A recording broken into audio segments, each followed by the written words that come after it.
région des Savanes, l'Institut togolais de recherche agronomique ITRA et l'ONG ESFT sont très sensibles au taux de mortalité des pentados, estimé à 90% dans les poulaillers des membres de la plateforme régionale d'innovation Pentade, créée en 2015 avec l'appui du PPAO.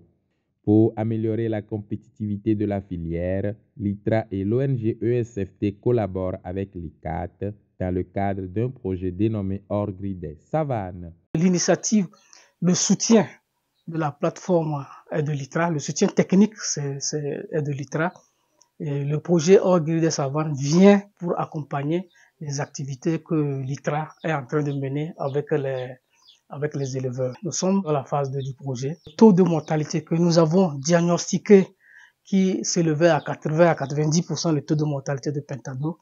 Lors de la phase 1, à l'évaluation de la phase 1, nous avions vu que le taux de mortalité était autour de 40%. Le travail de recherche des causes de mortalité n'est pas encore terminé. Et nous sommes là pour minimiser les taux de mortalité à 10% si c'est possible. Ce grand acquis, c'est avant tout le fruit de plusieurs actions et accompagnements, dont la formation des éleveurs par les chercheurs de l'ITRA-CRAS. La formation a pris en compte 4 modules. Le premier module a concerné les techniques de conduite. Dans ce module, nous avons appris aux éleveurs à savoir les normes de construction du bâtiment, les densités à observer dans le bâtiment. En dehors de ça, nous leur avons appris comment conduire les pentados, puisque le problème majeur avec les éleveurs locaux, c'est le démarrage. Vous allez voir, l'éleveur a 20 pentados ou bien 50 pentados.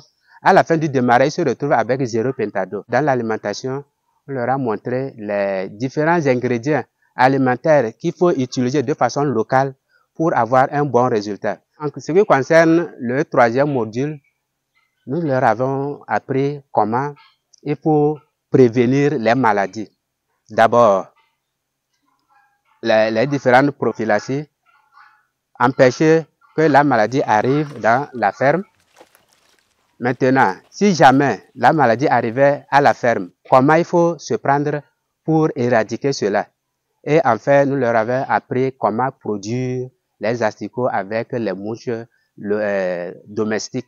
Cette formation a eu lieu dans 5 préfectures sur les 7 que compte la région des Savanes et le choix des éleveurs se fait avec les CTGA de l'ICAT, plus proches des éleveurs.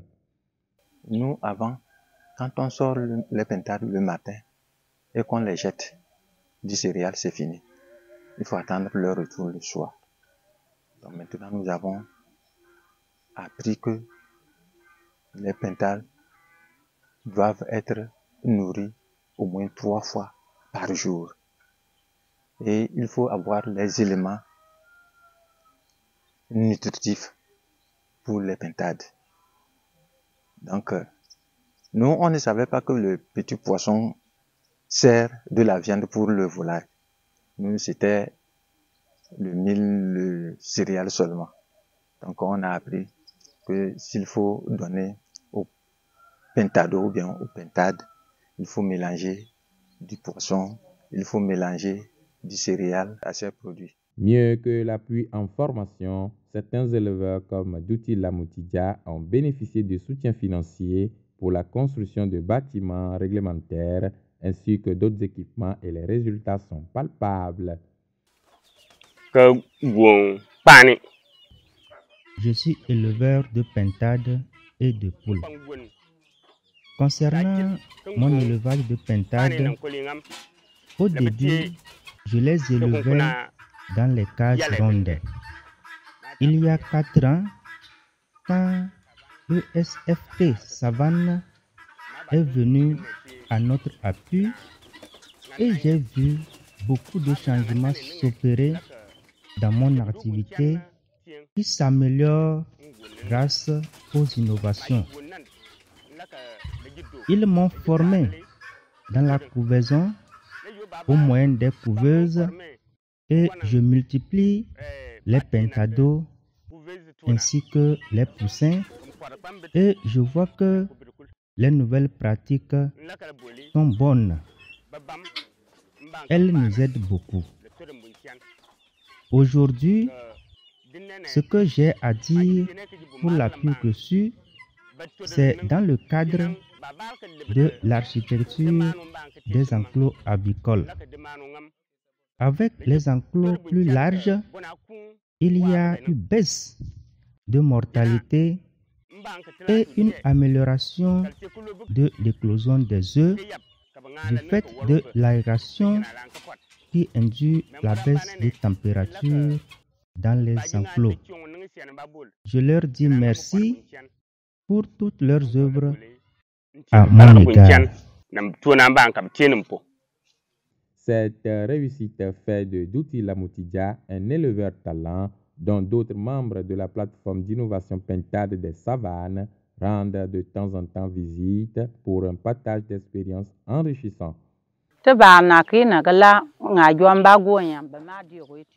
Nous sommes venus à Naki, ici on visite chez l'éleveur. Nous avons constaté qu'on a construit pour lui un enclos où il mène son activité. Il a planté des arbres qui servent de perchoir derrière l'enclos. Ce que nous voulons aussi, si avec l'aide de Dieu, on offrait cette opportunité à nous les femmes, nous aussi nous allons élever et réussir sans problème. Quand nous sommes arrivés à l'entrée de l'enclos, il y avait de l'eau et nous avons trempé nos chaussures dedans avant de rentrer et il n'y a pas de saleté. Il a maintenu propre l'endroit où il élève les pentades et toute maladie est évitée. Si une femme bénéficie de ce soutien, elle peut élever les pentades et nourrir ses enfants. Que Dieu accorde à nous tous la santé. Avec un soutien accru pour faciliter la vie aux éleveurs de pentades, à plus forte raison les femmes, l'ITRA sera inévitablement en mesure de créer un impact positif à la fois sur les individus et sur la société dans son ensemble.